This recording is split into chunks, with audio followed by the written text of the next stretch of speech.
যখন আমরা দেখবো যে কেউ জুলাই সনদের পক্ষে, আমরা তাকে চোখ বন্ধ করে ধরে নিব সে বাংলাদেশের পক্ষে। তো আপনারা এটা ভাইবেন না যে কোনো গণঅভ্যুত্থান হবে না বলেই আপনারা পার পেয়ে যাবেন। জুলাইয়ের আগে আমরা দেখতাম যে ছাত্রলীগ যখন এই মধুর ক্যান্টিনে তারা যখন প্রোগ্রাম করতো, তখন খুঁজে খুঁজে বলা হতো যে যেই মেয়েরা সুন্দর, যেই মেয়েরা একটু দেখতে, যাদের, আমি এইভাবেই বলছি, মানে তাদের ভাষ্য মতো যেমন ছিল সেভাবেই বলছি, এটাকে কেউ অন্যভাবে নিবেন না, যাদের একটু ফিগার ভালো, যারা একটু দেখতে ফর্সা, তারা রাজনীতিতে ভালো করবে, এ ধরনের একটা কথা প্রচলিত ছিল। এবং মেয়েদেরকে যেভাবে ব্যবহার করা হতো মিছিলের সামনের সারিতে, এবং কখনো কখনো নেতার পেছনে হাততালি দিবে, এই ধরনের একটা মেয়েদের রাজনীতি বলতে এটা ছিল।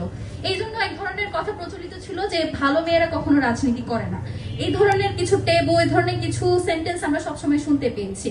তো এই সব কিছুকে উপেক্ষা করে যখন আমরা জুলাই গণঅভ্যুত্থানকে সফল করলাম, এবং জুলাই গণঅভ্যুত্থানের পরে যখন আমাদের কাছে সুযোগ এলো যে প্রত্যেকটা সেক্টর সুন্দরভাবে সংস্কার করার, সেটা কোথায় বাধাপ্রাপ্ত হচ্ছে এবং কাদের কারণে হচ্ছে, এটা আশা করি বলার অপেক্ষা রাখে না। মাননীয় প্রধানমন্ত্রী তারেক রহমান যখন বলেন দক্ষিণ সংসদ ভবনের দক্ষিণ প্লাজায় দাঁড়িয়ে, তারা যেখানে দাঁড়িয়ে জুলাই সনদে স্বাক্ষর করেছেন, তার সেটা প্রত্যেকটা অক্ষরে অক্ষরে তারা পালন করবেন।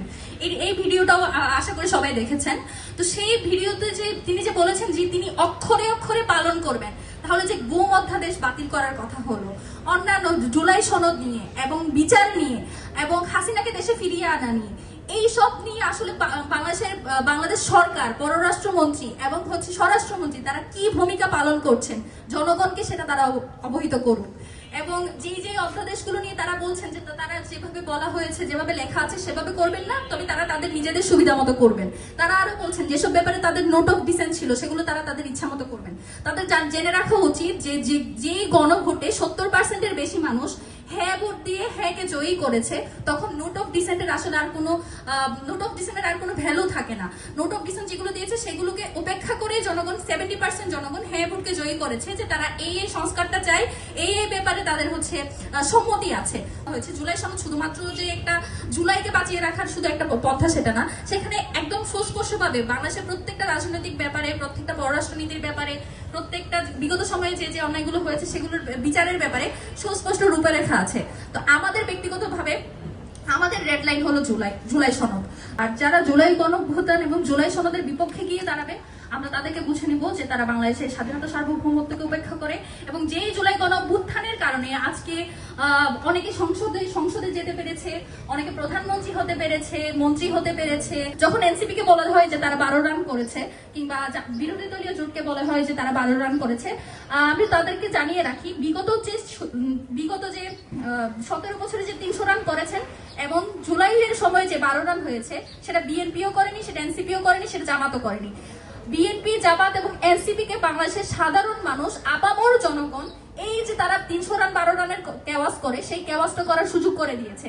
বিএনপি যখন 28 অক্টোবর তারা যখন সমাবেশ ডাকে, সেখানে শুধুমাত্র বিএনপির নেতাকর্মী উপস্থিত ছিল না। বাংলাদেশের যখন বিভিন্ন আন্দোলন সংগ্রামগুলো হতো, শুধুমাত্র হাসিনার ফেসিবাদকে তারা বাংলাদেশে সাস্টেন করতে দিতে চায় না বলে সাধারণ মানুষজন সেখানে গিয়ে উপস্থিত হতো। ঢাকা বিশ্ববিদ্যালয় থেকে অনেকে আছে যারা এই যে আন্দোলনগুলো, তারা কখনো বিএনপি করেনি, তারা কখনো জামাত করেনি, এনসিপি করেনি, তারা কাউকে বিশ্বাস করতে পারতো না, তারপরে তারা যেত শুধুমাত্র নিজের অ্যাপলিটিক্যাল জায়গা থেকেই যেত, যাতে হাসিনাকে দূর করা যায়। আপনারা যখন এই রাজনৈতিক কাজগুলো করেন, আপনারা ভুলে যান যে এইখানে যাওয়ার পেছনে আপনাদের অনেক অরাজনৈতিক ভাই বোনের রক্ত লেগে আছে।